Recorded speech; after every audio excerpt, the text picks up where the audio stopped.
Sebelum ceritanya dimulai, silahkan tulis di kolom komentar dari daerah mana saja teman-teman yang menonton cerita ini. Jangan lupa like dan subscribe agar channel ini bisa semakin berkembang dan bisa mempersembahkan cerita yang lebih menarik lagi. Palu hakim yang diketuk 3 kali terdengar, seperti dentang lonceng kematian bagi Amanda. Suara itu menggema di ruang sidang yang dingin dan senyap, menghantam telinganya dan meremukan sisa-sisa harapan yang masih ia genggam erat. Selesai sudah. Pernikahan yang ia bangun selama 10 tahun dengan cinta, pengorbanan, dan air mata, kini resmi berakhir dalam hitungan menit yang terasa begitu kejam. Amanda menatap kosong ke arah meja hakim. Pikirannya melayang. Ia tidak mengerti sepenuhnya istilah-istilah hukum yang baru saja diucapkan, kalimat-kalimat rumit yang keluar dari mulut pengacara licik yang disewa suaminya. Yang ia tahu hanyalah satu hal, ia kalah. Kalah telak. Di seberang ruangan, Ryan, pria yang pernah menjadi pusat dunianya, duduk dengan punggung tegap. Ia tidak menatap Amanda. Matanya tertuju lurus ke depan, namun sebuah senyum tipis yang penuh kemenangan tersungging di bibirnya. Senyum yang sama yang dulu selalu berhasil meluluhkan hati Amanda, kini terasa seperti sayatan belati yang tajam. Di samping Ryan, pengacaranya, seorang pria tambun dengan kacamata tebal, membereskan tumpukan dokumennya dengan gerakan yang tenang dan puas. Mereka telah berhasil. Mereka telah mengambil segalanya dari Amanda. Amanda teringat bagaimana pengacara itu memutarbalikkan fakta. Pengorbanannya sebagai ibu rumah tangga yang berhenti bekerja, demi mendukung karir Ryan disebut sebagai kemalasan. Tabungan bersama yang ia sisihkan dengan susah payah dari uang belanja dituduh sebagai upaya penggelapan. Bahkan rumah yang mereka tempati, sebuah rumah sederhana yang merupakan satu-satunya peninggalan dari almarhum ibunya, berhasil dibuktikan di atas kertas sebagai aset yang dibeli dan direnovasi total menggunakan uang Ryan. Semua kebohongan itu dibungkus dengan rapi dalam dokumen-dokumen legal yang tidak bisa ia bantah. Ia datang ke pengadilan hanya dengan keyakinan bahwa kebenaran akan menang, sebuah keyakinan naif yang kini hancur berkeping-keping. Sidang selesai, ucap hakim sekali lagi, kali ini lebih tegas, seolah menyadarkan Amanda dari lamunannya. Orang-orang mulai berdiri dan meninggalkan ruangan. Ryan bangkit, merapikan jas mahalnya, dan berjalan keluar tanpa sedikit pun menoleh ke arah Amanda. Hati Amanda terasa seperti diremas. Ia ingin berteriak, memanggil namanya, bertanya mengapa ia melakukan ini semua. Tapi suaranya tercekat di tenggorokan. Kakinya terasa lemas, terpaku di kursi kayu yang keras itu. Seorang petugas pengadilan mendekatinya dengan sopan. "Ibu, sidangnya sudah selesai. Ibu bisa meninggalkan ruangan sekarang." Dengan sisa tenaga yang ia miliki, Amanda bangkit dan berjalan gontai keluar dari ruang sidang. Di lorong yang ramai, ia melihat Ryan sedang tertawa bersama pengacaranya. Tawa itu terdengar begitu menyakitkan. Amanda memberanikan diri mendekat. "Ryan," panggilnya lirih. Ryan menoleh, senyumnya langsung memudar, digantikan oleh ekspresi dingin dan jengkel. "Mau apa lagi kamu?" tanyanya ketus. "Kenapa, Ryan? Kenapa kamu lakukan ini?" Rumah itu warisan ibuku," ucap Amanda dengan suara bergetar, air mata mulai menggenang di pelupuk matanya. Ryan tertawa sinis. "Rumah itu sekarang milikku. Pengadilan sudah memutuskannya. Semua bukti menunjukkan aku yang membayarnya. Kamu tidak punya apa-apa lagi, Amanda. Seharusnya kamu sadar posisimu sejak awal. Tapi itu tidak benar. Kamu tahu aku." "Cukup," potong Ryan. Pengacaranya hanya menonton dengan ekspresi datar. "Jangan membuat keributan di sini. Semuanya sudah selesai. Terima saja nasibmu." Dengan kejam, Ryan berjalan melewatinya. Amanda hanya bisa mematung, merasakan dunianya runtuh. Ia berjalan keluar dari gedung pengadilan yang megah itu dengan langkah tak menentu. Langit Jakarta yang biasanya cerah kini tertutup awan kelabu, seolah ikut merasakan kepedihan hatinya. Di depan gedung, sebuah mobil sport merah mengkilap berhenti. Seorang wanita muda yang cantik dengan pakaian mewah keluar dari kursi penumpang dan langsung memeluk Ryan. Amanda mengenalinya sebagai salah satu sosialita yang sering Ryan bicarakan. Jadi ini alasannya. Ryan melihat Amanda yang berdiri di trotoar. Dengan langkah angkuh, ia membuka bagasi mobilnya dan mengeluarkan sebuah tas jinjing kecil yang lusuh. Ia melemparkan tas itu ke dekat kaki Amanda, membuat beberapa helai pakaian Amanda tersembul keluar. "Itu sisa barang-barangmu yang tidak berguna," kata Ryan dengan suara keras agar wanita di sampingnya bisa mendengar. Lalu ia menatap tajam ke mata Amanda, tatapan yang penuh dengan kebencian dan penghinaan. "Pergi kamu sekarang. Rumah ini dan semua aset jadi milikku. Nikmati hidupmu jadi seorang gelandangan." Kalimat itu adalah paku terakhir yang ditancapkan ke peti mati hatinya. Ryan masuk ke dalam mobilnya, dan kendaraan mewah itu melesat pergi, meninggalkan Amanda yang berdiri mematung di tengah kepulan asap knalpot dan debu jalanan. Air mata yang sedari tadi ia tahan akhirnya tumpah ruah. Kakinya tidak kuat lagi menopang tubuhnya. Ia jatuh berlutut di trotoar, memeluk tas kecil itu, dan menangis sejadi-jadinya. Ia tidak peduli dengan tatapan orang-orang yang lewat. Rasa sakit, penghinaan, dan keputusasaan bercampur menjadi satu, melumpuhkan seluruh inderanya. Ia tidak tahu sudah berapa lama ia menangis di sana. Tetesan air hujan mulai turun satu persatu, kemudian semakin deras, membasahi rambut dan pakaiannya. Hujan seolah berusaha menghapus jejak air matanya, namun justru membuat kondisinya semakin menyedihkan. Dengan sisa kekuatan, ia bangkit dan berjalan tanpa tujuan. Pikirannya kosong. Ia tidak punya uang sepeser pun. Ponselnya ada di dalam tas. Tapi siapa yang bisa ia hubungi? Keluarga jauhnya hidup pas-pasan, ia tidak ingin menambah beban mereka. Teman-temannya adalah teman-teman Ryan juga, mereka pasti akan memihak pria itu. Amanda berakhir di sebuah halte bus yang sepi. Ia duduk di bangku besinya yang dingin, membiarkan tubuhnya menggigil kedinginan. Hujan turun semakin lebat, menciptakan tirai air yang memisahkannya dari dunia luar. Disinilah akhir dari segalanya. 10 tahun hidupnya ia persembahkan untuk seorang pria yang pada akhirnya membuangnya seperti sampah. Ia merasa begitu bodoh, begitu tidak berharga. Ia tidak punya apa-apa, tidak punya siapa-siapa, tidak punya masa depan. Semuanya terasa gelap. Ia hanya bisa menunduk, membiarkan air mata terus mengalir tanpa henti, pasrah pada nasib yang terasa begitu kejam.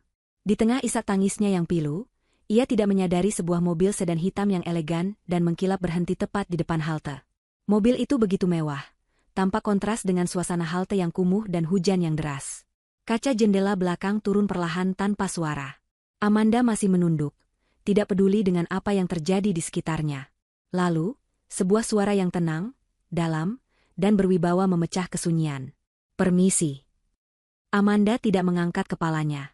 Ia mengira itu hanya seseorang yang salah jalan, atau ingin bertanya arah. Pria itu berbicara lagi, kali ini suaranya lebih jelas dan lebih dekat. "Apakah nama Anda Amanda?" Pertanyaan itu membuat Amanda terkejut. Bagaimana mungkin orang asing di dalam mobil mewah tahu namanya? Dengan ragu, ia mengangkat wajahnya yang sembab dan basah oleh air mata serta air hujan. Matanya yang bengkak menatap ke arah mobil. Di dalam sana, duduk seorang pria parubaya dengan setelan jas yang sangat rapi. Wajahnya menunjukkan ketenangan dan kebijaksanaan, namun tatapan matanya tajam dan seolah bisa menembus langsung ke dalam jiwanya. Amanda tidak mengenalnya sama sekali. Namun pertanyaan pria itu terus terngiang di benaknya. Dengan bingung dan sedikit ketakutan, Amanda hanya bisa menganggukkan kepalanya pelan. Anggukan kepala Amanda yang ragu sudah cukup sebagai jawaban. Pria di dalam mobil itu, yang kemudian Amanda ketahui bernama Pak Wijaya, membuka pintu mobil dari dalam. Payung hitam besar langsung terkembang di tangan seorang supir yang dengan sigap keluar dan memayungi Pak Wijaya saat ia melangkah keluar dari mobil. Ia berjalan mendekati Amanda yang masih duduk membeku di bangku halte. Hujan deras seolah tidak berani menyentuh setelan jasnya yang mahal. "Nona Amanda, perkenalkan, saya Wijaya," katanya dengan nada yang sopan namun tegas. "Saya tahu ini waktu yang sangat tidak tepat, dan penampilan Anda saat ini sungguh memprihatinkan. Tapi saya sudah mencari Anda sepanjang hari.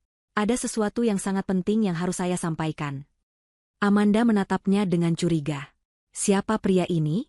Apa hubungannya dengan Ryan? Apakah ini jebakan lain? Apakah Ryan mengirimnya untuk semakin menghinanya? Ribuan pertanyaan berkecamuk di kepalanya yang sudah lelah. "Saya tidak kenal Anda," jawab Amanda lirih, suaranya serak karena terlalu banyak menangis. "Pergilah. Saya tidak punya apa-apa lagi yang bisa Anda ambil." Pak Wijaya tersenyum tipis. Sebuah senyum yang bukan mengejek, melainkan penuh simpati. "Saya tidak datang untuk mengambil apapun, Nona. Sebaliknya, saya datang untuk memberikan sesuatu." Ia merogoh saku bagian dalam jasnya dan mengeluarkan sebuah dompet kulit. Dari dalamnya, ia mengambil selembar foto lama yang warnanya sudah sedikit pudar. Ia menyodorkan foto itu kepada Amanda. "Apakah Anda mengenali bayi perempuan di foto ini?" Dengan tangan gemetar, Amanda menerima foto itu. Di sana, tampak seorang bayi mungil yang sedang tertawa digendong oleh seorang pria muda yang tersenyum hangat. Amanda langsung mengenali bayi itu sebagai dirinya. Ada tahi lalat kecil di dekat alisnya yang menjadi ciri khasnya sejak lahir. Tapi pria itu, ia sama sekali tidak mengenalnya. Pria itu tampak gagah dengan rambut ikal dan tatapan mata yang teduh. "Bayi itu saya," bisik Amanda. "Tapi pria ini, siapa dia?" "Pria itu adalah tuan saya. Dan dia adalah ayah kandung Anda," jawab Pak Wijaya dengan tenang. Dunia Amanda seakan berhenti berputar untuk kedua kalinya hari itu. Ayah kandung? Ibunya selalu berkata bahwa ayahnya meninggal dalam sebuah kecelakaan tak lama setelah ia lahir. Ibunya tidak pernah mau membicarakannya lebih jauh, dan Amanda menghormati kesedihan ibunya dengan tidak pernah bertanya lagi. Selama ini ia hidup dengan keyakinan bahwa ia adalah seorang yatim. "Anda bohong," desis Amanda, matanya membelalak tak percaya. "Ayah saya sudah lama meninggal. Ibu saya yang bilang begitu." "Ibu Anda berbohong untuk melindungi Anda, Nona Amanda," jelas Pak Wijaya sabar. "Ceritanya sangat panjang dan rumit. Ayah Anda tidak pernah meninggalkan Anda. Karena berbagai alasan yang pelik, beliau terpaksa harus menjauh. Tapi beliau tidak pernah sedetik pun berhenti mengawasi Anda dari jauh. Beliau tahu semua tentang hidup Anda. Tentang sekolah Anda, tentang pernikahan Anda, dan tentang hari ini." Kepala Amanda terasa pening. Informasi ini terlalu berat untuk ia cerna. Ayah yang ia kira sudah tiada ternyata masih hidup dan mengawasinya? Lalu di mana dia sekarang? Kenapa dia tidak pernah muncul? Seolah bisa membaca pikiran Amanda, Pak Wijaya melanjutkan dengan nada suara yang sedikit meredup.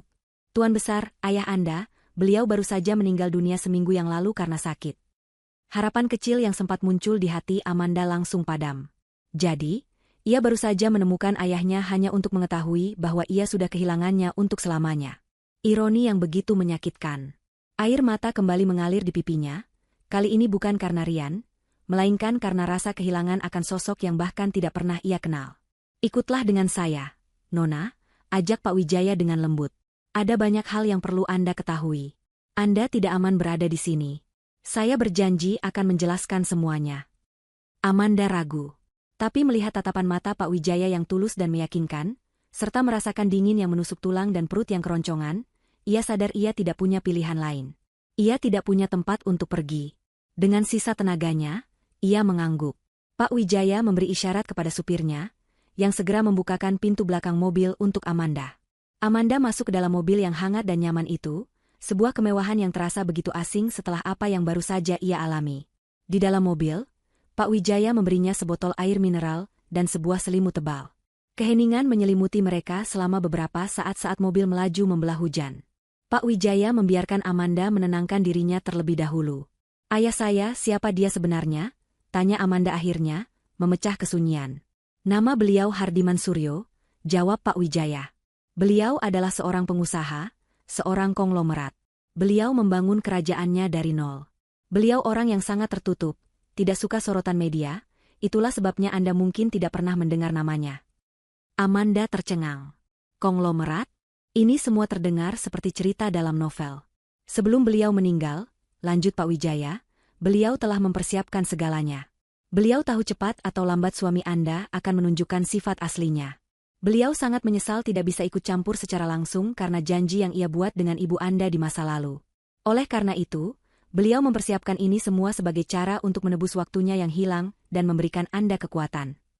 Pak Wijaya membuka sebuah koper kerja dan mengeluarkan sebuah map tebal berwarna biru tua. Ia menyerahkannya kepada Amanda. "Ini adalah surat wasiat beliau. Saya adalah eksekutor atau pelaksana dari wasiat ini. Sesuai dengan surat wasiat ini, seluruh kekayaan dan aset milik Tuan Hardiman Suryo kini menjadi milik Anda, sebagai satu-satunya ahli waris beliau." Amanda membuka map itu dengan tangan yang masih gemetar. Di dalamnya, ada tumpukan dokumen legal yang tebal. Ia membaca halaman pertama, sebuah ringkasan aset. Matanya terbelalak saat membaca daftar yang tertera. Sebuah menshan mewah di kawasan paling elit di ibu kota. 3 mobil mewah Eropa. Saham di berbagai perusahaan besar. Dan yang paling membuatnya syok adalah saldo rekening yang tercantum di bagian akhir. 150 miliar rupiah. Angka nolnya begitu banyak hingga membuat kepalanya pusing. Ini tidak mungkin. Ini pasti mimpi. Seseorang yang beberapa jam lalu menjadi gelandangan, kini dihadapkan pada kenyataan bahwa ia adalah seorang miliarder. Emosinya campur aduk. Rasa duka, bingung, kaget, semua menjadi satu. Ini semua nyata, bisiknya tak percaya. Mobil yang membawa Amanda dan Pak Wijaya, akhirnya berhenti di depan sebuah gerbang hitam menjulang tinggi. Gerbang itu begitu besar dan megah, dihiasi ukiran besi yang rumit, lebih mirip gerbang istana daripada rumah. Secara otomatis, gerbang itu terbuka tanpa suara, menampakkan jalan masuk pribadi yang panjang dan berkelok, diapit oleh taman-taman yang tertata sempurna dengan lampu-lampu temaram yang menyoroti keindahannya. Di ujung jalan itu, berdirilah sebuah bangunan yang membuat Amanda menahan napas. Itu bukan rumah, itu sebuah mansion. Bangunan 3 lantai dengan pilar-pilar besar, jendela-jendela kaca yang membentang dari lantai ke langit-langit, dan arsitektur modern yang memancarkan kemewahan dan kekuasaan. Inikah rumahnya sekarang? Rasanya seperti mimpi yang paling liar sekalipun tidak akan pernah membawanya ke tempat seperti ini. Pak Wijaya membukakan pintu untuknya. Selamat datang di rumah Anda, Nona Amanda. Amanda melangkah keluar dari mobil dengan ragu. Udara malam terasa segar dan bersih di sini, jauh dari polusi dan kebisingan pusat kota. Ia menatap mansion itu dengan perasaan campur aduk antara takjub dan canggung. Ia merasa seperti seorang penyusup, orang asing yang tidak pantas berada di sini. Pintu utama yang terbuat dari kayu jati setinggi 4 meter terbuka, dan beberapa pelayan berseragam sudah berbaris rapi di dalam untuk menyambutnya. Mereka semua menunduk hormat. Mereka semua adalah staf yang sudah bekerja lama untuk ayah Anda. Mereka loyal dan bisa dipercaya. Mereka akan melayani semua kebutuhan Anda, jelas Pak Wijaya sambil memandunya masuk. Bagian dalam mansion itu bahkan lebih menakjubkan. Lantai marmer berkilauan di bawah cahaya lampu kristal raksasa yang menggantung di langit-langit setinggi 10 meter. Sebuah tangga melingkar yang megah menjadi pusat perhatian, membelah ke lantai 2. Perabotan yang ada di dalamnya adalah perpaduan sempurna antara seni dan kenyamanan. Setiap sudutnya ditata dengan selera yang sangat tinggi. Amanda hanya bisa terdiam, mengikuti Pak Wijaya yang memberinya tur singkat. Ia ditunjukkan ruang tamu yang luas, ruang makan formal dengan meja panjang untuk 20 orang, sebuah bioskop pribadi, pusat kebugaran, bahkan sebuah perpustakaan 2 lantai yang dipenuhi ribuan buku. Akhirnya, mereka tiba di kamar utama. Ruangan itu lebih besar dari seluruh luas rumah peninggalan ibunya. Ada tempat tidur ukuran Super King, area duduk dengan sofa empuk, dan sebuah balkon pribadi yang menghadap ke kolam renang dan taman belakang yang luas. Namun, yang paling membuat Amanda terkejut adalah saat Pak Wijaya membuka sebuah pintu geser, menampakkan sebuah ruang ganti atau walk-in closet yang luar biasa besar. Isinya kosong, hanya jajaran lemari kaca dan rak-rak yang menanti untuk diisi. Ayah Anda sengaja mengosongkan ini, kata Pak Wijaya. Beliau ingin Anda memulai lembaran baru dengan mengisi lemari ini, sesuai dengan citra diri Anda yang baru. Buang semua masa lalu, dan ciptakan masa depan Anda sendiri, Nona. Malam itu, Amanda tidak bisa tidur. Ia berdiri di balkon kamarnya, menatap pemandangan kota yang berkelip di kejauhan. Angin malam membelai wajahnya. Kurang dari 24 jam yang lalu, ia adalah seorang wanita yang hancur dan tidak punya apa-apa, menangis di halte bus. Sekarang, ia berdiri di istananya sendiri, dengan kekayaan yang tidak pernah ia bayangkan. Namun, hatinya terasa kosong. Ayahnya, pria yang memberinya semua ini, telah tiada. Ia tidak akan pernah bisa bertemu dengannya, mengucapkan terima kasih, atau bertanya mengapa ia meninggalkannya. Di tengah kemewahan ini, ia merasa sangat kesepian. Tapi kemudian, ia teringat kembali pada syarat wasiat itu. Misi untuk menghancurkan Rian. Tiba-tiba, rasa kesepian itu berubah menjadi sesuatu yang lain. Sebuah bara api tekad mulai menyala. Ayahnya tidak memberinya semua ini untuk bersedih. Ia memberinya senjata. Dan Amanda bersumpah pada dirinya sendiri, ia akan belajar cara menggunakan senjata itu. Keesokan paginya, Amanda membuat keputusan pertamanya. Ia mengambil tas jinjing lusuh yang dilemparkan Rian padanya, satu-satunya pengingat dari kehidupan lamanya. Tanpa ragu, ia membuang tas itu beserta seluruh isinya ke tempat sampah. Itu adalah langkah pertamanya untuk menghapus Amanda yang lama, Amanda yang lemah dan penurut. Proses transformasi pun dimulai. Dengan bantuan Pak Wijaya, Amanda menjalani perubahan total. Seorang penata rambut ternama didatangkan ke mansion, memotong rambut panjangnya yang kusam menjadi model bob sebahu yang tajam dan modern, memberinya penampilan yang lebih tegas dan profesional. Seorang konsultan gaya pribadi membawanya berbelanja, bukan ke mall biasa, tetapi ke butik-butik desainer ternama. Amanda tidak lagi memilih gaun-gaun bunga yang manis atau pakaian rumah yang nyaman. Ia belajar memilih setelan kerja yang tajam, gaun malam yang elegan, dan sepatu hak tinggi yang memancarkan kepercayaan diri. Setiap pakaian yang ia pilih adalah sebuah pernyataan, sebuah baju zirah untuk pertempuran yang akan ia hadapi. Namun, perubahan terpenting terjadi di dalam dirinya. Pak Wijaya menyewa tutor-tutor terbaik di bidangnya. Setiap hari, jadwal Amanda penuh. Pagi hari ia habiskan bersama seorang guru etiket dan komunikasi. Belajar cara berbicara dengan lugas dan meyakinkan, cara berjalan dengan postur tegap, bahkan cara berjabat tangan yang menunjukkan otoritas. Siang hari, ia belajar tentang dunia bisnis yang kejam dari seorang pensiunan CEO. Ia melahap buku-buku tentang strategi korporat, analisis pasar, dan hukum bisnis.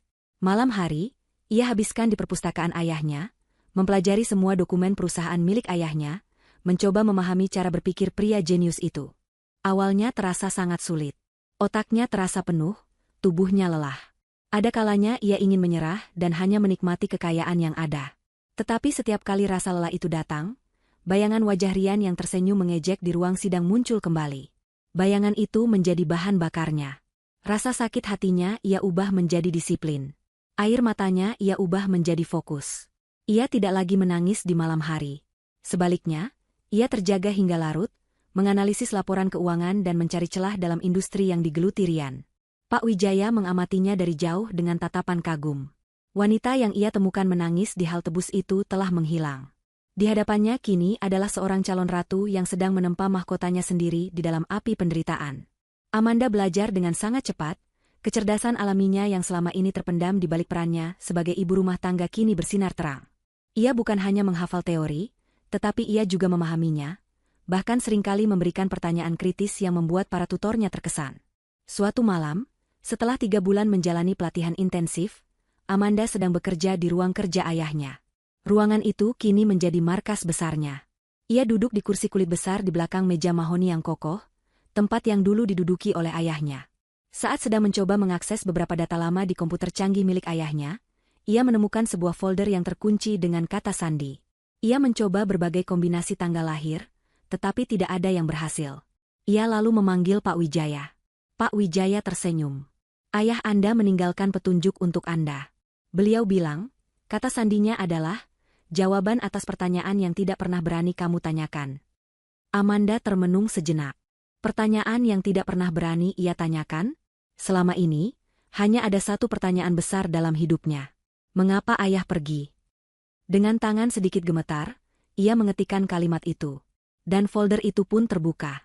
Di dalamnya hanya ada satu file, sebuah buku harian digital. Amanda membukanya.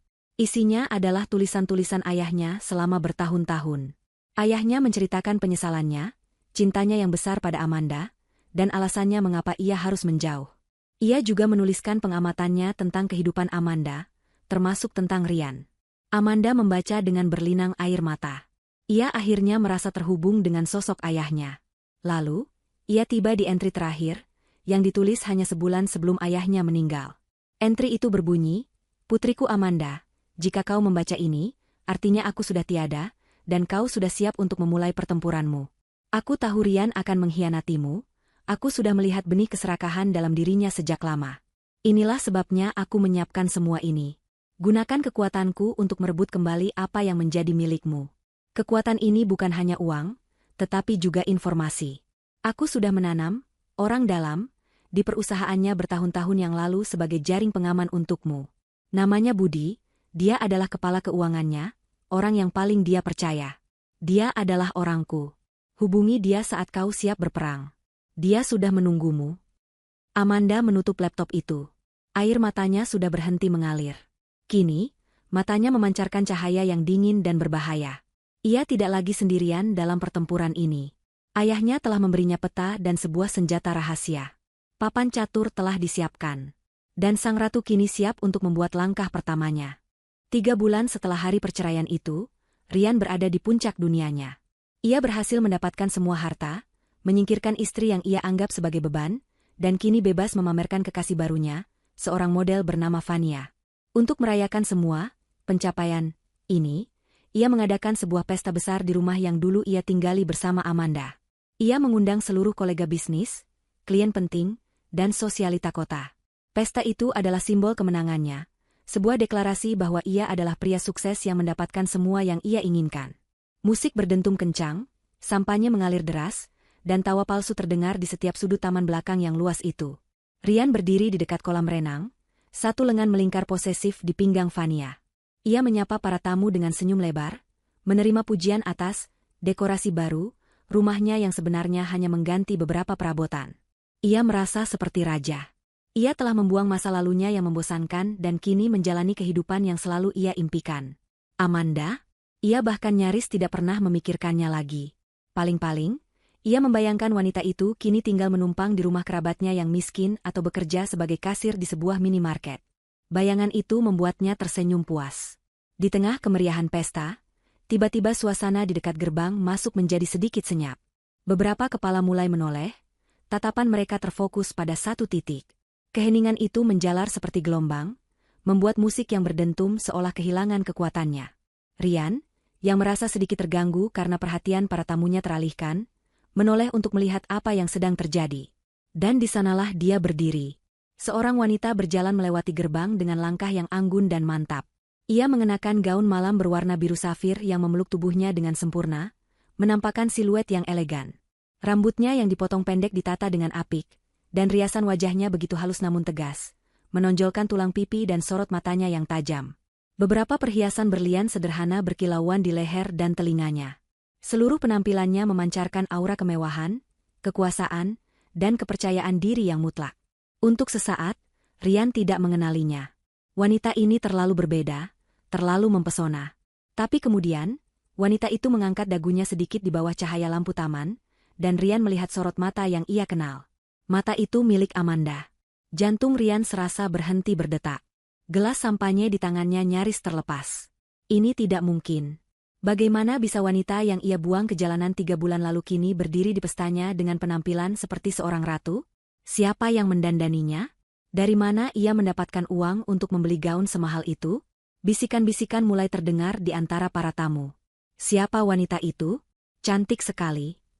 Aku tidak pernah melihatnya sebelumnya. Tunggu, bukankah itu mantan istri Rian?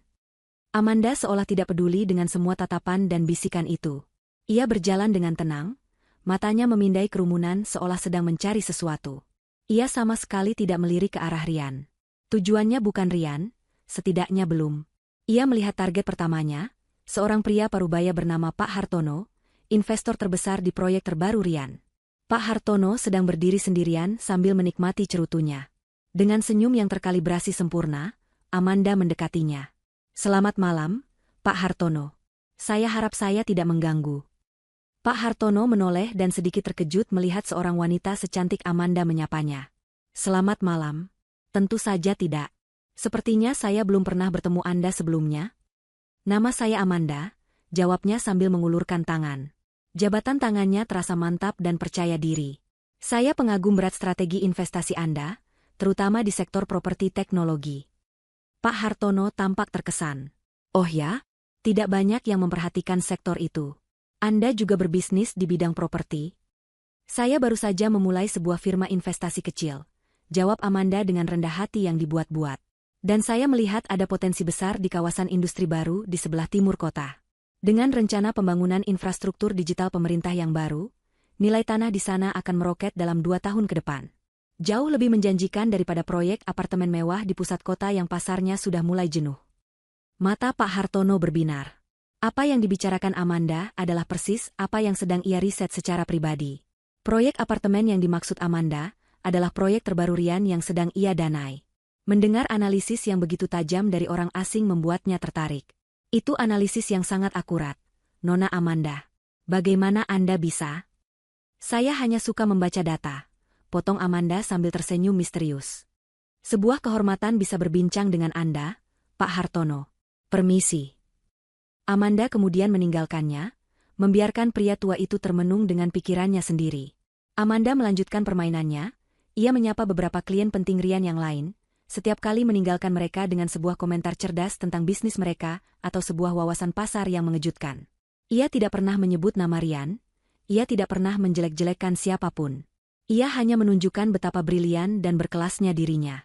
Rian hanya bisa menonton dari kejauhan, rahangnya mengeras karena marah dan bingung.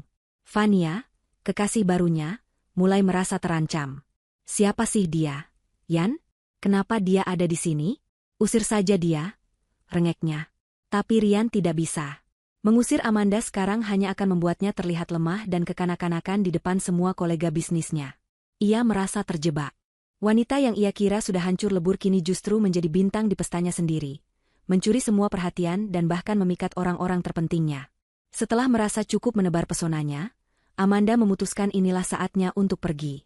Ia berjalan menuju pintu keluar, dan kali ini, jalannya sengaja melewati tempat Rian berdiri. Ia berhenti sejenak, menatap langsung ke mata Rian untuk pertama kalinya malam itu.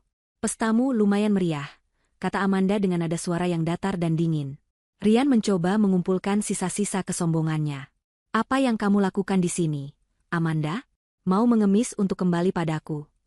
Amanda tertawa kecil, suara tawa yang anggun namun penuh dengan nada merendahkan. Tawa itu membuat wajah Rian memerah karena malu. "Mengemis?" ulang Amanda, matanya menatap Rian dari atas ke bawah, seolah menilai barang murahan. "Jangan terlalu percaya diri, Rian." Ia lalu mendekatkan wajahnya sedikit, seolah akan membisikkan sebuah rahasia. Rian bisa mencium aroma parfumnya yang mahal dan mewah, aroma yang sama sekali tidak ia kenali. Dengan suara yang sangat pelan, yang hanya bisa mereka berdua dengar, Amanda berbisik, "Nikmati pestamu selagi bisa. Karena ini yang terakhir kalinya kamu akan tersenyum di rumah ini." Setelah mengucapkan kalimat itu, Amanda menegakkan tubuhnya, memberikan senyum tipis yang penuh teka-teki, lalu berbalik dan berjalan pergi dengan anggun. Ia meninggalkan Rian yang berdiri mematung, wajahnya pucat pasi. Kata-kata Amanda, tatapan matanya, dan seluruh penampilannya malam itu berhasil melakukan sesuatu yang tidak pernah bisa dilakukan oleh air mata Amanda sebelumnya. Untuk pertama kalinya, Rian merasa takut.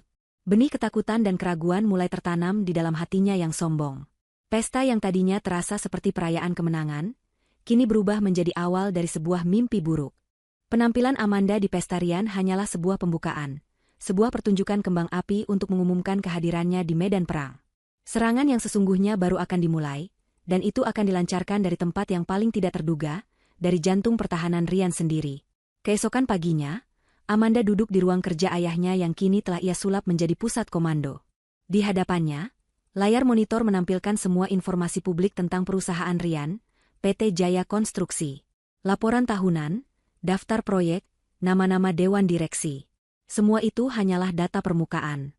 Untuk menghancurkan sebuah benteng, seseorang harus tahu denah rahasianya, dan Amanda kini memegang kuncinya. Ia mengambil ponsel baru yang aman dan menghubungi nomor yang diberikan oleh ayahnya dalam buku harian digital itu. Nomor itu tersambung setelah 2 dering. "Halo?" jawab sebuah suara pria yang terdengar hati-hati.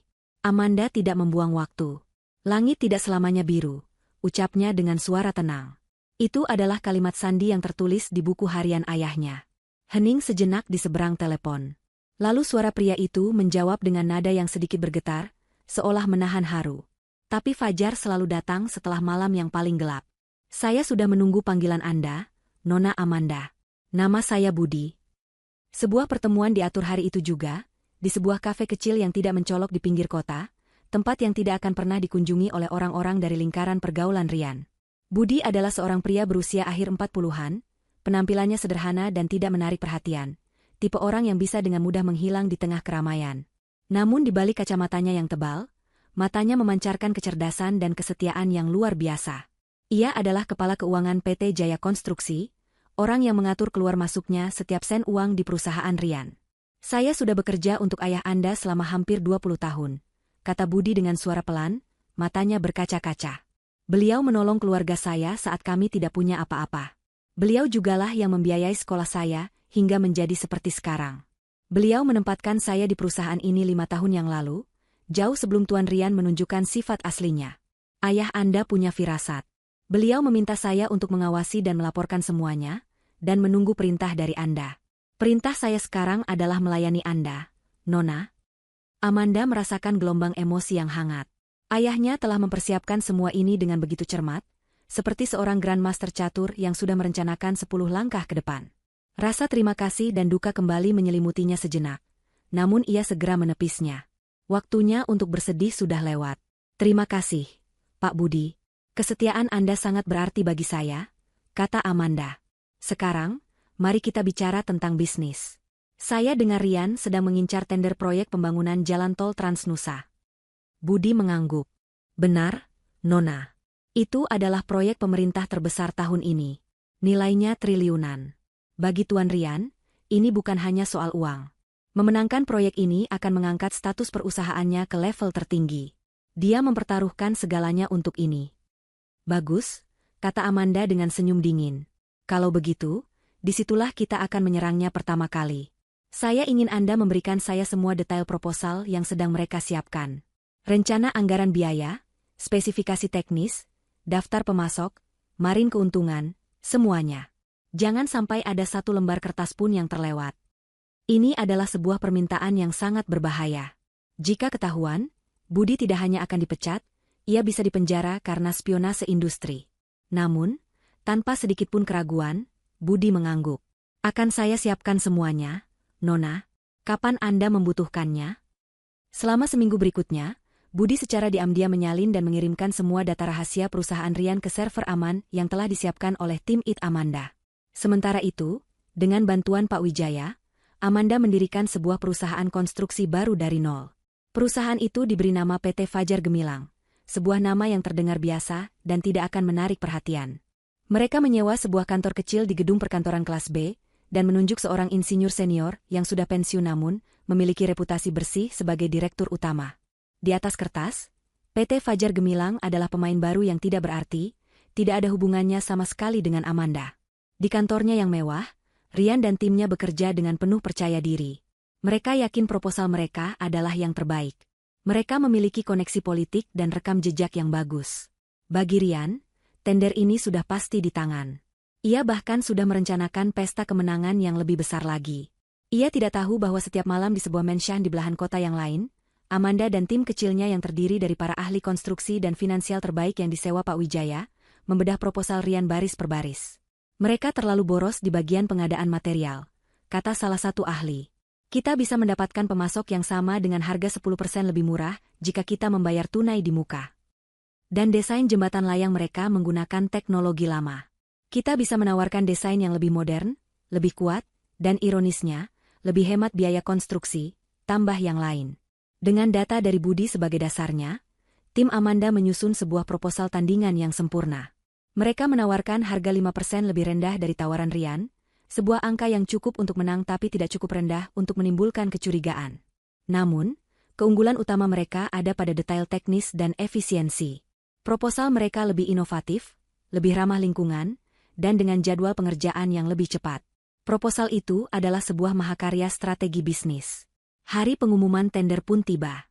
Rian duduk di ruang rapatnya bersama para manajer seniornya, menunggu panggilan telepon dari panitia pemerintah. Mereka semua tersenyum, bersulang dengan cangkir kopi, sudah yakin akan kemenangan mereka. Telepon itu akhirnya berdering.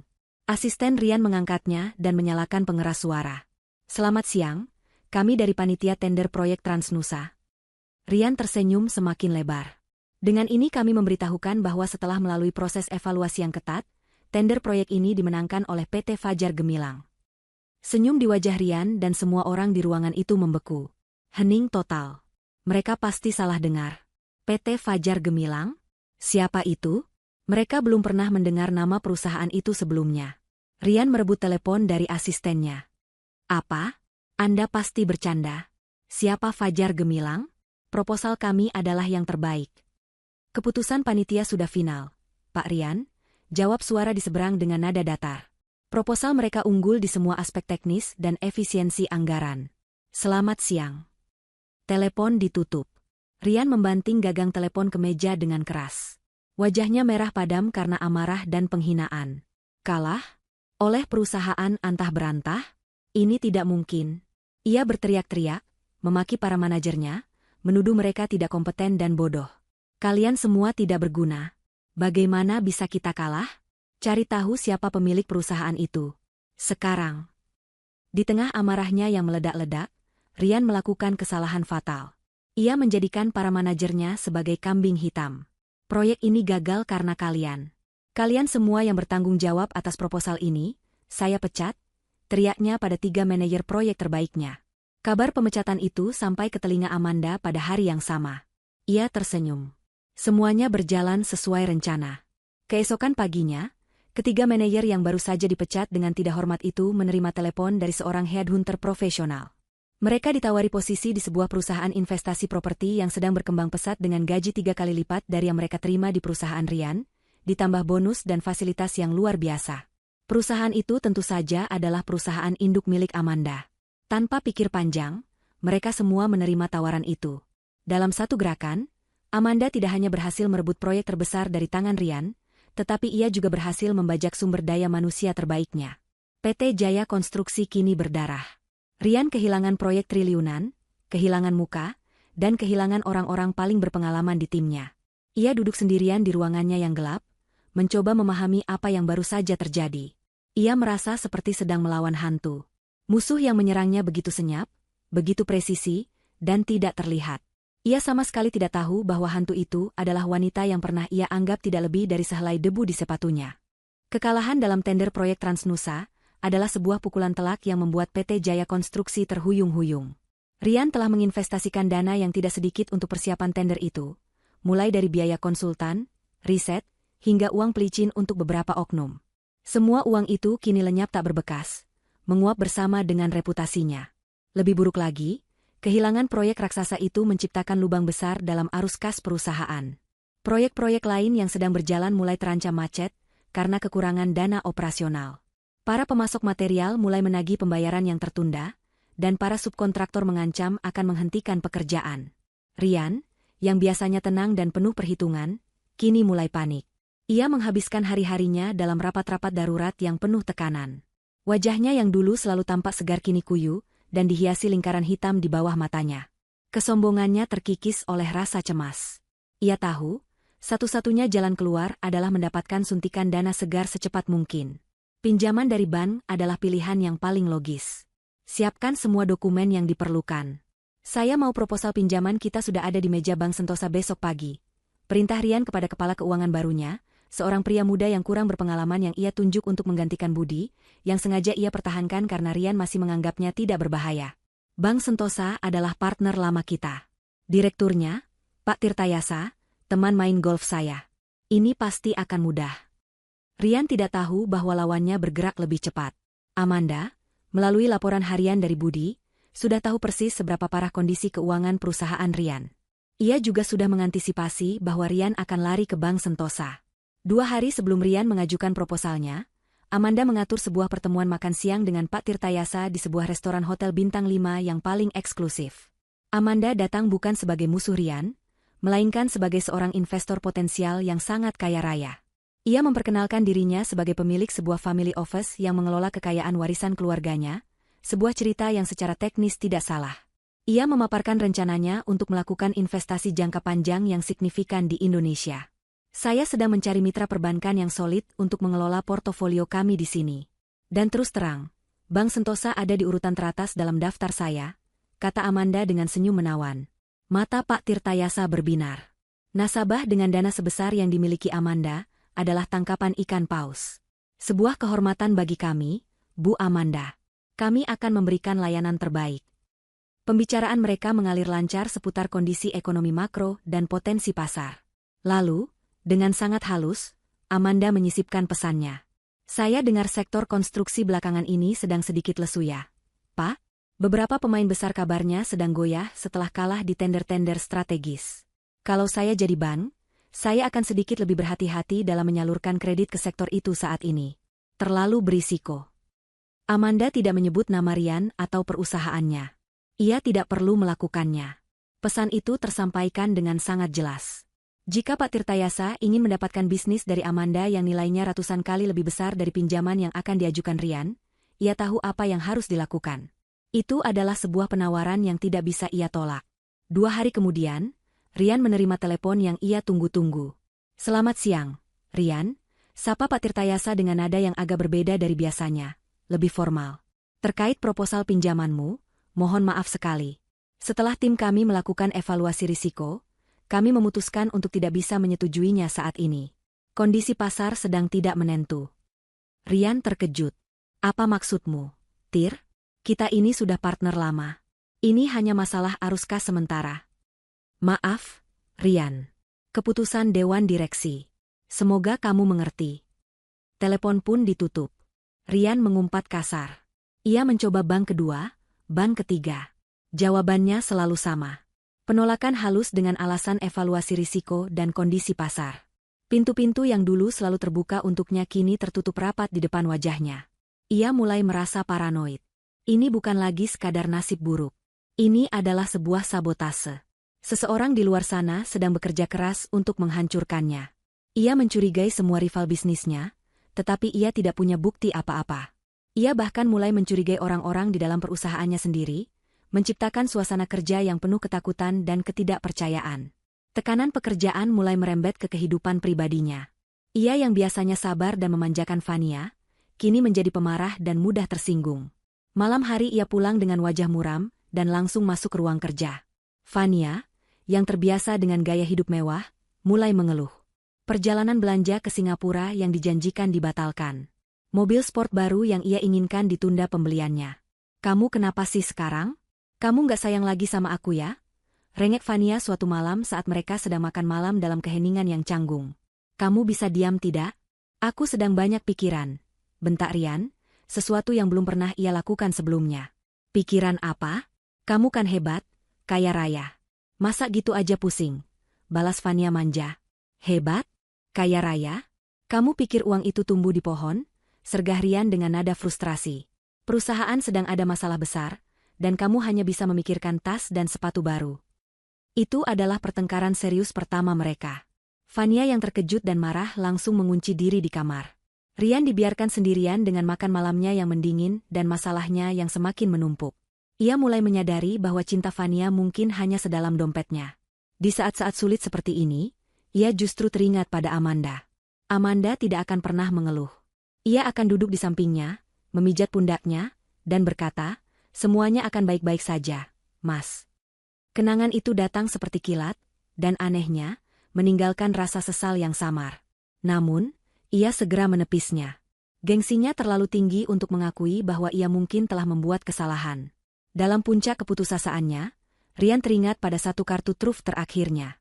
Pengacara licik yang telah membantunya memenangkan sidang perceraian. Pria itu ahli dalam segala macam trik kotor dan celah hukum. Mungkin ia bisa membantunya mencari cara untuk menyerang balik musuh tak terlihatnya ini. Rian meraih teleponnya dan menghubungi nomor pengacara itu. "Halo, ini Rian," katanya tanpa basa-basi. "Saya butuh bantuanmu. Ada yang mencoba menghancurkan bisnis saya. Saya mau kamu." Tunggu, Pak Rian," potong pengacara itu dengan suara yang terdengar gugup dan panik. "Maaf, saya tidak bisa. Saya tidak bisa membantu Anda." Rian mengerutkan kening. "Apa maksudmu tidak bisa? Saya akan bayar berapapun." "Ini bukan soal uang, Pak Rian. Sungguh. Saya tidak bisa berhubungan dengan Anda lagi. Dilarang." "Dilarang? Dilarang oleh siapa?" desak Rian, amarahnya mulai naik. Hening sejenak di seberang sana, hanya terdengar suara napas pengacara yang berat.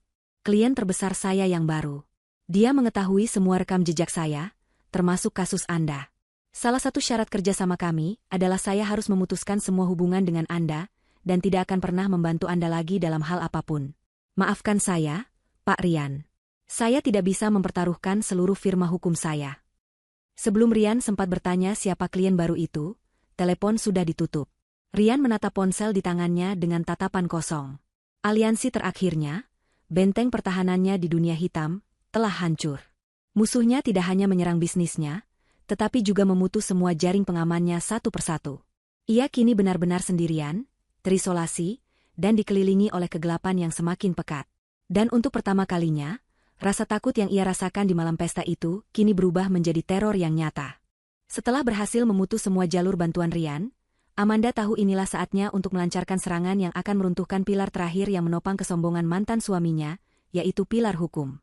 Pengacara licik yang telah menjadi arsitek kehancuran Amanda di awal cerita kini, menjadi target utamanya. Selama beberapa bulan terakhir, tim investigasi swasta yang disewa Amanda telah bekerja tanpa lelah, menggali setiap jejak kotor yang pernah ditinggalkan oleh pengacara itu. Hasilnya sungguh luar biasa. Pria itu ternyata tidak hanya licik, tetapi juga seorang penipu ulung dengan jejak kejahatan korporasi yang panjang, mulai dari pemalsuan dokumen hingga penggelapan dana klien.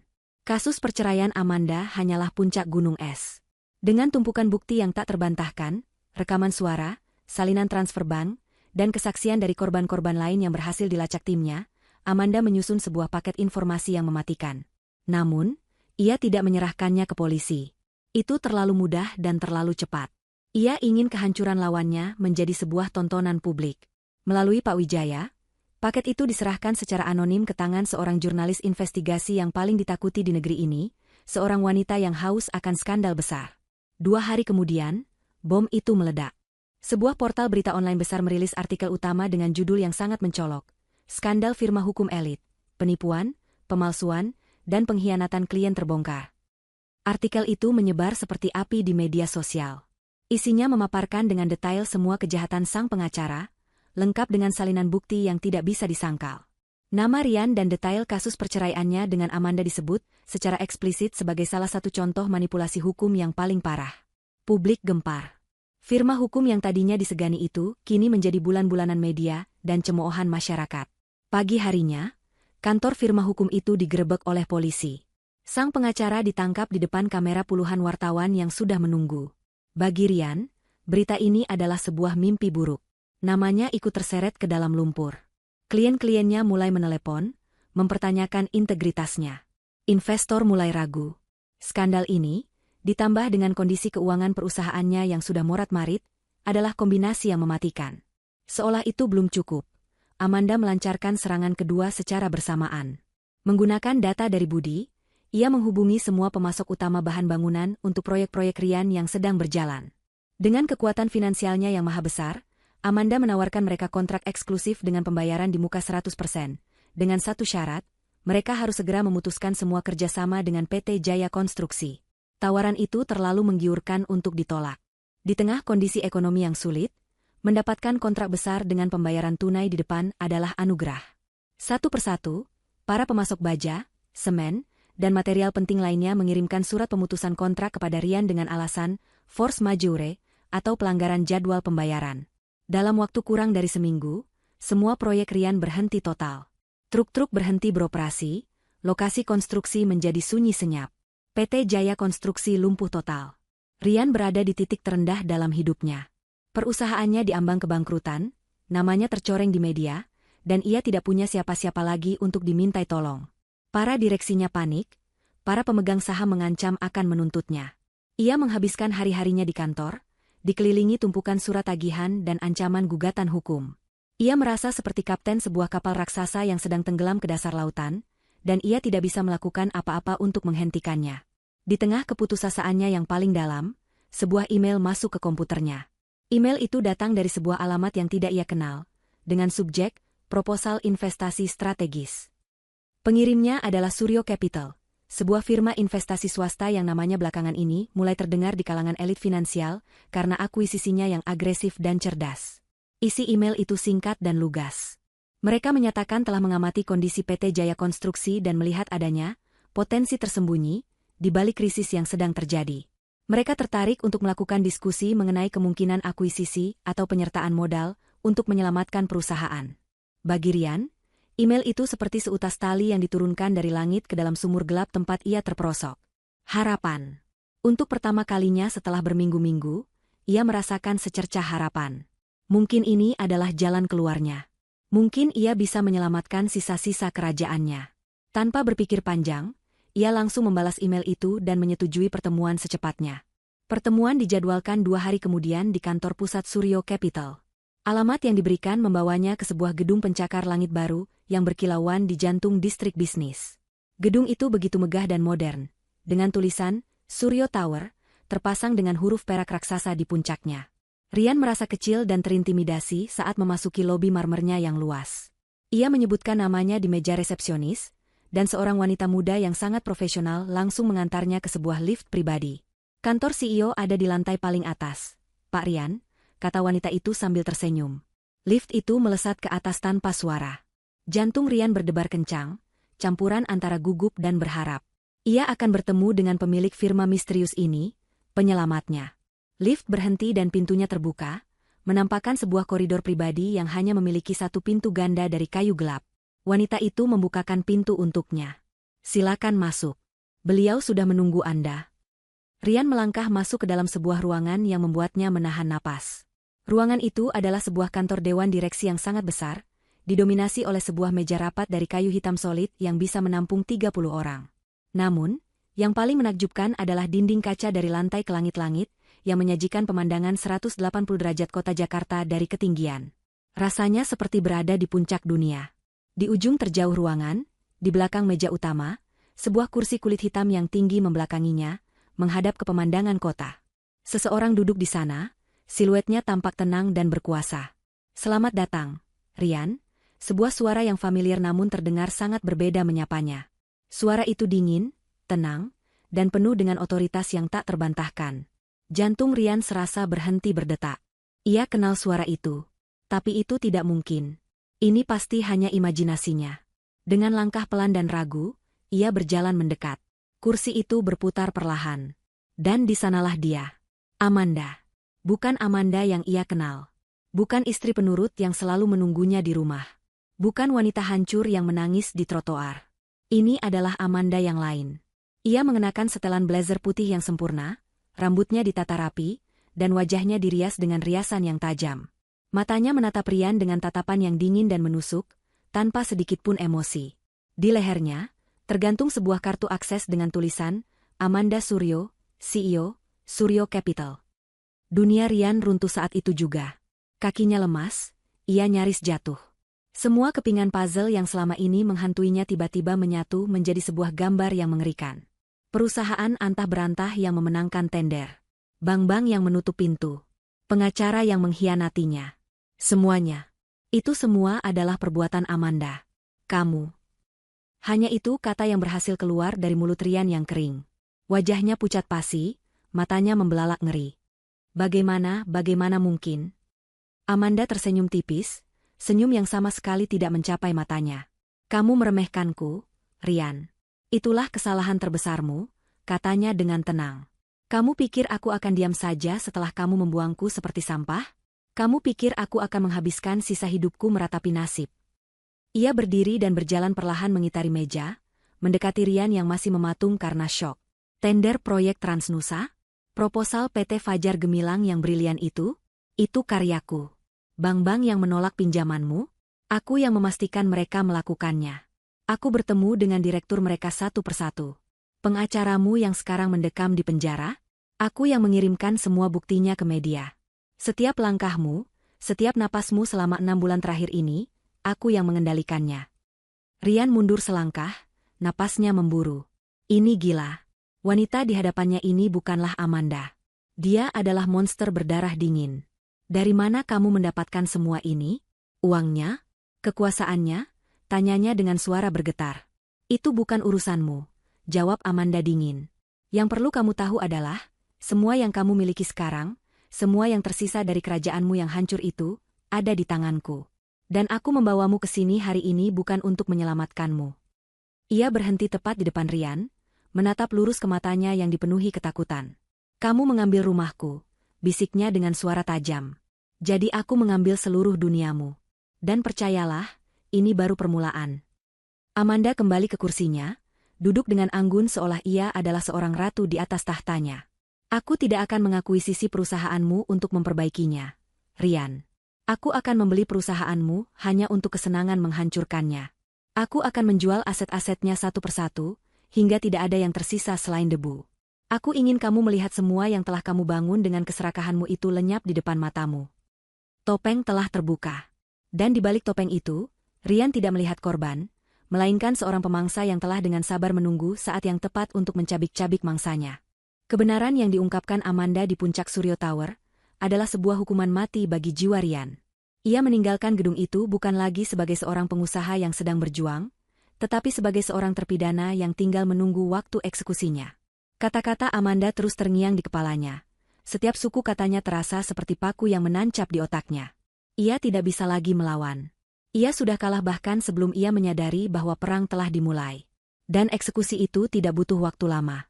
Seminggu setelah pertemuan mereka, proses hukum terhadap pengacara Rian mencapai puncaknya. Dengan bukti-bukti baru yang diajukan oleh tim hukum Amanda, pengadilan secara resmi membuka kembali kasus perceraian mereka. Sidang kali ini berlangsung sangat cepat. Semua kebohongan dan manipulasi yang terjadi di sidang pertama dibongkar habis-habisan.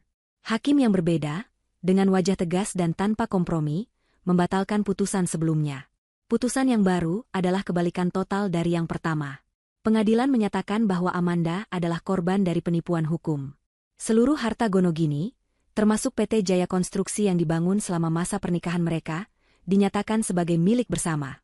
Dan yang terpenting, rumah peninggalan Ibu Amanda dikembalikan sepenuhnya ke tangan Amanda sebagai pemilik sah satu-satunya. Tidak hanya itu, Rian juga dihukum untuk membayar ganti rugi material dan imaterial kepada Amanda dalam jumlah yang sangat besar. Rian menerima vonis itu dengan tatapan kosong. Ia bahkan tidak punya energi lagi untuk merasa marah. Ia hanya merasa hampa.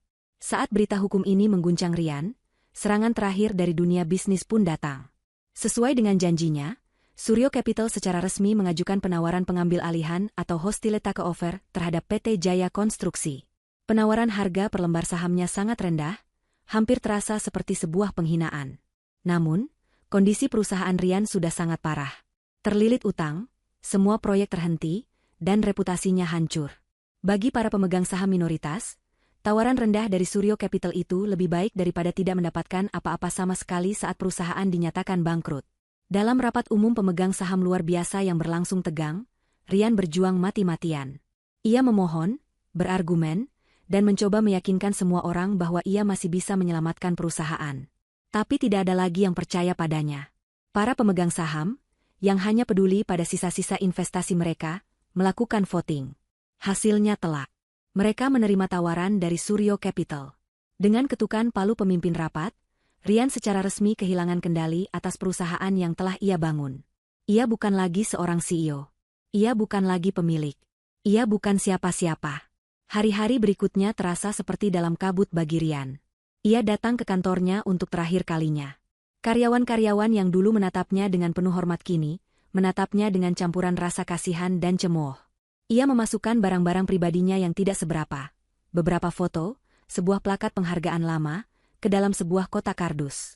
Saat itulah seorang wanita muda yang tidak ia kenal, anggota tim transisi dari Suryo Capital, masuk ke ruangannya tanpa mengetuk. Wanita itu meletakkan sebuah amplop tebal di atas mejanya. "Ini surat pemutusan hubungan kerja Anda, Pak Rian," katanya dengan nada profesional yang dingin. "Dan ini," ia menambahkan amplop kedua, surat pemberitahuan pengosongan aset atas nama Nona Amanda Suryo. Sesuai putusan pengadilan, rumah di Jalan Akasia nomor 12 kini sepenuhnya milik beliau. Anda diberi waktu 24 jam untuk mengosongkan properti tersebut. Rian hanya bisa menatap amplop itu. Rumah itu, benteng terakhirnya, simbol kemenangannya yang paling ia banggakan. Kini itu pun akan direnggut darinya. Ia mengambil kotak kardusnya dan berjalan keluar dari gedung kantornya untuk terakhir kalinya, melewati logo PT Jaya Konstruksi yang sebentar lagi mungkin akan diganti. Tidak ada yang mengucapkan selamat tinggal. Ia tiba di rumah dalam keadaan linglung. Dan pemandangan yang menyambutnya adalah pemandangan yang paling menyakitkan. Sebuah truk pindahan besar sudah terparkir di depan. Beberapa orang sedang sibuk mengangkut perabotan dan barang-barang miliknya keluar dari rumah, dan meletakkannya begitu saja di halaman depan. Fania sudah tidak ada. Beberapa hari yang lalu, setelah mengetahui Rian akan kehilangan segalanya, wanita itu berkemas dan pergi tanpa pamit, hanya meninggalkan pesan singkat yang mengatakan bahwa ia tidak bisa hidup dengan seorang pecundang. Rian berdiri di depan gerbang, menatap nanar pada puing-puing kehidupannya yang berserakan di halaman. Sofa mahal, lukisan-lukisan, koleksi jam tangannya, semua tergeletak di atas rumput, menunggu untuk diangkut ke tempat yang entah di mana. Ia merasa seperti orang asing yang sedang menonton tragedi orang lain. Tiba-tiba, sebuah mobil sedan hitam mewah berhenti di belakangnya. Kaca jendelanya turun, dan Amanda menatap keluar. Ia tidak lagi mengenakan pakaian bisnis yang tegas. Hari ini ia mengenakan gaun musim panas yang simpel dan riasan yang natural. Ia tampak lebih santai, lebih damai, namun sorot matanya tetap tajam. Ia keluar dari mobil dan berjalan mendekati Rian. "Amanda," desis Rian, suaranya parau.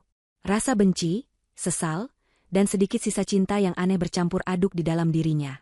"Aku mohon, jangan lakukan ini. Ambillah perusahaannya, ambillah uangnya. Tapi rumah ini satu-satunya yang tersisa." Amanda menatapnya tanpa ekspresi. "Dulu, ini juga satu-satunya yang tersisa bagiku, Rian. Ini adalah peninggalan ibuku. Dan kamu merampasnya dariku tanpa berkedip." Ia melirik ke arah barang-barang Rian yang menumpuk di halaman. "Kelihatannya kamu punya lebih banyak barang daripadaku saat aku pergi dulu. Aku hanya punya satu tas jinjing kecil." Rian jatuh berlutut. Semua kesombongannya telah luntur, hanya menyisakan keputusasaan yang murni. Maafkan aku, Amanda. Aku salah. Aku mohon maaf. Amanda menatap pria yang bersimpuh di kakinya itu. Ia tidak merasakan kemenangan. Ia tidak merasakan kepuasan. Ia hanya merasakan kehampaan. Pria yang dulu ia puja dan takuti ini ternyata begitu rapuh dan menyedihkan. Balas dendamnya sudah selesai, tetapi tidak ada rasa sukacita di sana. Yang ada hanyalah kesadaran bahwa semuanya telah berakhir. Ia mengambil napas dalam-dalam, lalu menatap lurus ke mata Rian yang berlinang air mata. Ia mengucapkan kalimat itu, bukan dengan kemarahan atau kebencian, tetapi dengan nada yang datar dan final, seperti seorang hakim yang membacakan vonis yang tak terhindarkan. Kalimat yang sama persis dengan yang pernah Rian lontarkan padanya di depan gedung pengadilan. Nikmati hidupmu jadi seorang gelandangan. Setelah mengucapkan kalimat itu, Amanda berbalik. Ia tidak menoleh lagi. Ia masuk ke dalam mobilnya dan melaju pergi, meninggalkan Rian yang masih berlutut di trotoar, di tengah reruntuhan hidup yang ia ciptakan sendiri. Karma tidak pernah salah alamat. Ia selalu menemukan jalannya pulang. Dan bagi Rian, ia baru saja tiba. Balas dendam terasa manis hanya sesaat. Setelah mobilnya menjauh dari sosok Rian yang berlutut di trotoar, Amanda tidak merasakan gelombang kemenangan yang ia bayangkan. Tidak ada sorak-sorai di dalam hatinya, tidak ada rasa puas yang meluap-luap. Yang ada hanyalah sebuah keheningan yang panjang dan dalam. Ia telah menyelesaikan misinya. Ia telah memenuhi syarat wasiat ayahnya. Musuhnya telah hancur. Lalu, apa sekarang? Perasaan hampa yang aneh mulai merayapinya. Pertempuran yang telah menjadi fokus seluruh hidupnya selama hampir setahun terakhir kini telah usai, meninggalkannya dengan tujuan yang tiba-tiba hilang. Beberapa hari kemudian, setelah rumah peninggalan ibunya selesai dibersihkan dan direnovasi ulang, Amanda memutuskan untuk mengunjunginya sendirian. Ia masuk ke dalam rumah itu, kini kosong melompong, bersih dari semua jejak Rian. Gema langkah kakinya di lantai kayu yang dipel adalah satu-satunya suara. Ia berjalan dari satu ruangan ke ruangan lain. Disinilah dulu ia menata vas bunga setiap pagi. Di sudut itu ia biasa menunggu Rian pulang kerja. Di dapur ini ia menghabiskan ribuan jam memasak makanan favorit suaminya. Kenangan-kenangan itu muncul bukan sebagai luka, tetapi sebagai film bisu dari kehidupan orang lain. Ia menyadari, wanita yang tinggal di rumah ini dulu, Amanda yang naif dan penuh cinta itu, telah lama mati. Ia mati pada hari palu hakim diketuk. Ia duduk di tepi jendela di kamar tidurnya yang kosong, menatap taman belakang yang mulai ditumbuhi rumput liar. Kemenangannya terasa seperti sebuah kota yang berhasil ia rebut kembali, namun kota itu kini kosong tanpa penduduk. Ia telah mendapatkan kembali teritorinya, tetapi ia kehilangan dirinya yang lama dalam prosesnya. Apakah ini yang diinginkan ayahnya? Sebuah kemenangan yang terasa begitu sunyi? Malamnya, ia tidak bisa tidur. Ia mencari Pak Wijaya dan menemukannya sedang membaca di perpustakaan Menshan. Pria bijaksana itu seolah sudah tahu bahwa Amanda akan datang. Ia menutup bukunya dan menatap Amanda dengan tatapan kebapakan. Pertarungannya sudah selesai, Nona Amanda. Anda seharusnya beristirahat, kata Pak Wijaya lembut. Saya tidak bisa, Pak Wijaya, jawab Amanda sambil duduk di seberangnya. Saya menghancurkan Rian. Saya mengambil segalanya darinya, persis seperti yang ia lakukan pada saya. Saya seharusnya merasa puas, merasa menang. Tapi mengapa rasanya begitu hampa? Pak Wijaya tersenyum tipis. Karena ayah Anda tidak pernah membesarkan seorang pembunuh, Nona. Beliau hanya terpaksa harus mengajari putrinya cara untuk bertarung. Coba Anda pikirkan lagi. Apa tujuan sebenarnya dari syarat yang ayah Anda berikan? Amanda mengerutkan kening. Tujuannya untuk balas dendam, bukan? Itu hanya kulit luarnya saja, kata Pak Wijaya. Balas dendam adalah umpan agar Anda mau memulai perjalanan ini. Tujuan yang sesungguhnya jauh lebih dalam dari itu. Ayah Anda tahu Anda memiliki kecerdasan, kekuatan, dan keteguhan hati yang luar biasa. Tetapi semua itu terkubur di bawah peran Anda sebagai istri yang penurut. Jika beliau hanya mewariskan uangnya pada Anda, apa yang akan terjadi? Anda mungkin akan pergi ke luar negeri, memulai hidup baru, namun Anda akan selamanya membawa luka dan trauma sebagai korban. Anda akan selamanya menjadi wanita yang dihancurkan oleh mantan suaminya. Pak Wijaya mencondongkan tubuhnya sedikit. Syarat itu, misi untuk melawan Rian, bukanlah tentang Rian sama sekali. Itu tentang Anda. Misi itu memaksa Anda untuk belajar tentang bisnis, memaksa Anda untuk menjadi kuat, memaksa Anda untuk berpikir strategis, dan yang terpenting, memaksa Anda untuk menyadari nilai diri Anda sendiri. Ayah Anda tidak memberikan Anda sebuah senjata untuk menghancurkan seorang pria. Beliau memberikan Anda sebuah tungku api untuk menempa seorang ratu. Kehancuran Rian hanyalah produk sampingan dari proses kelahiran Anda yang baru. Penjelasan Pak Wijaya terasa seperti sebuah kunci yang membuka ruang rahasia di dalam pikiran Amanda. Ia akhirnya mengerti. Ini semua bukan tentang masa lalu dan balas dendam. Ini tentang masa depan dan pembangunan diri. Air mata mulai menggenang di matanya. Kali ini bukan air mata duka atau amarah, melainkan air mata pemahaman dan rasa terima kasih yang mendalam kepada seorang ayah yang tidak pernah ia temui namun begitu memahaminya. Warisan terbesarnya bukanlah uang 150 miliar, melainkan versi terbaik dari dirinya sendiri yang berhasil ia temukan. Perasaan hampa itu mulai memudar, digantikan oleh sebuah kesadaran baru. Ia memiliki kekuatan, kekuasaan, dan sumber daya yang luar biasa. Untuk apa ia akan menggunakan semua ini sekarang setelah perangnya usai? Ia teringat kembali pada keputusasaan di ruang sidang, pada perasaannya yang begitu kecil dan tak berdaya, karena tidak memiliki pengetahuan hukum dan uang untuk melawan. Berapa banyak wanita di luar sana yang mengalami hal yang sama? Berapa banyak wanita yang terjebak dalam perceraian yang tidak adil, direbut hak-haknya oleh suami yang licik, dan tidak punya siapa-siapa untuk menolong? Sebuah ide mulai terbentuk di benaknya. Sebuah misi baru. Bukan misi yang didasari oleh kebencian, tetapi oleh welas asih. Keesokan harinya, Amanda kembali ke ruang kerja ayahnya, bukan lagi sebagai jenderal perang, tetapi sebagai seorang arsitek masa depan. Ia membuka laptopnya dan mulai menulis. Ia tidak lagi menganalisis laporan keuangan musuhnya, melainkan merancang anggaran dasar untuk sebuah organisasi baru.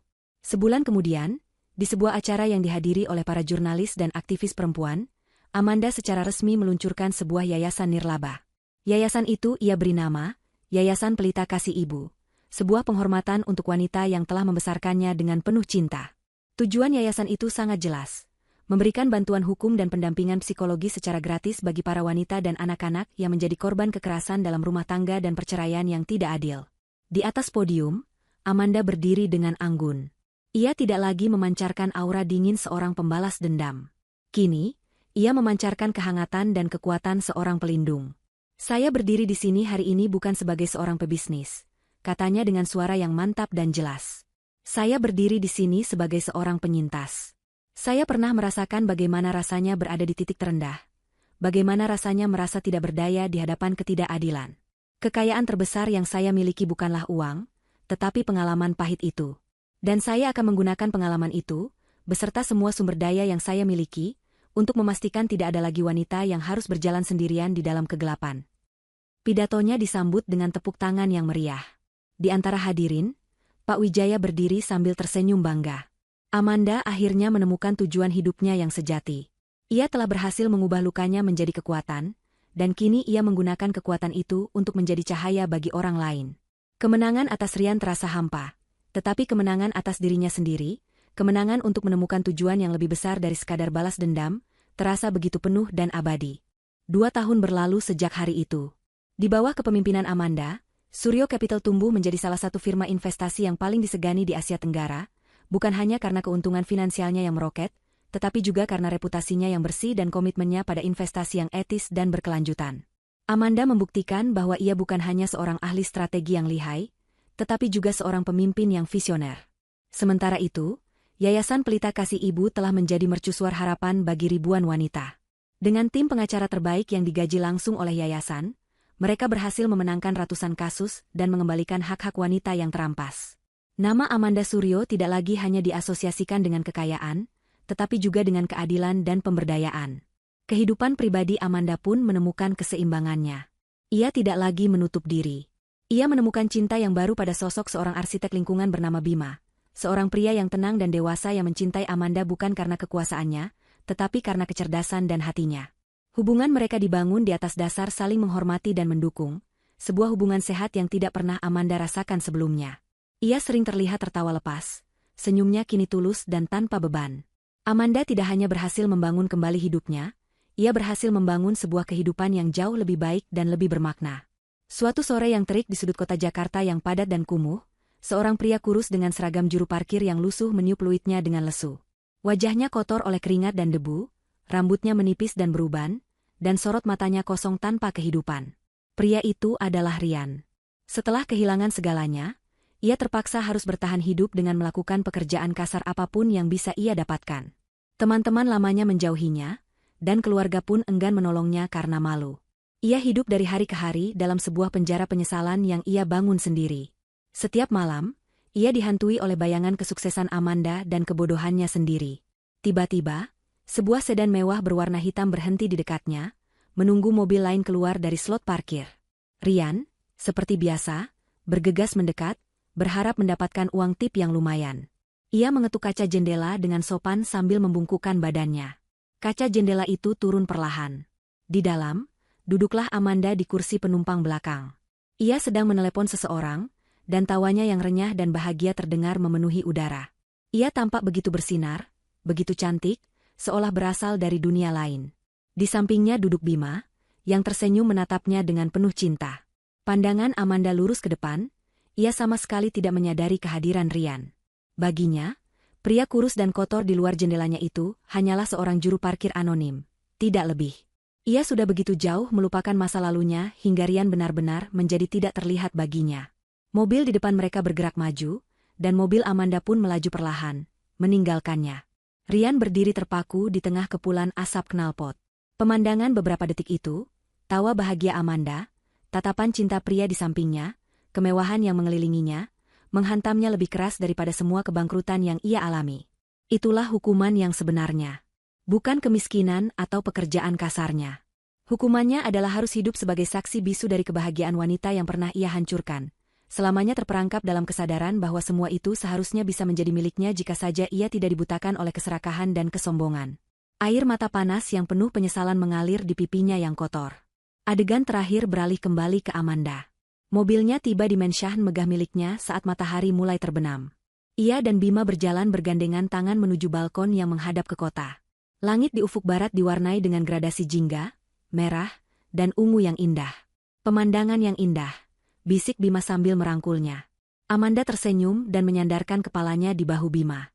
Ia tidak lagi menatap ke belakang, ke arah kota yang menyimpan masa lalunya yang kelam. Tatapannya lurus ke depan, ke arah cakrawala yang tak berbatas, ke arah masa depan yang cerah. Ia telah melewati malam yang paling gelap, berperang dalam badai yang paling dahsyat, dan kini ia berdiri tegak di bawah cahaya matahari terbitnya sendiri. Ia bukan lagi seorang korban, bukan lagi seorang pembalas dendam. Ia adalah seorang ratu yang telah membangun tahtanya sendiri, bukan dari emas atau permata, tetapi dari air mata, kekuatan, dan harapan. Dan kerajaannya bukanlah tentang kekayaan, melainkan tentang kedamaian yang akhirnya berhasil ia raih.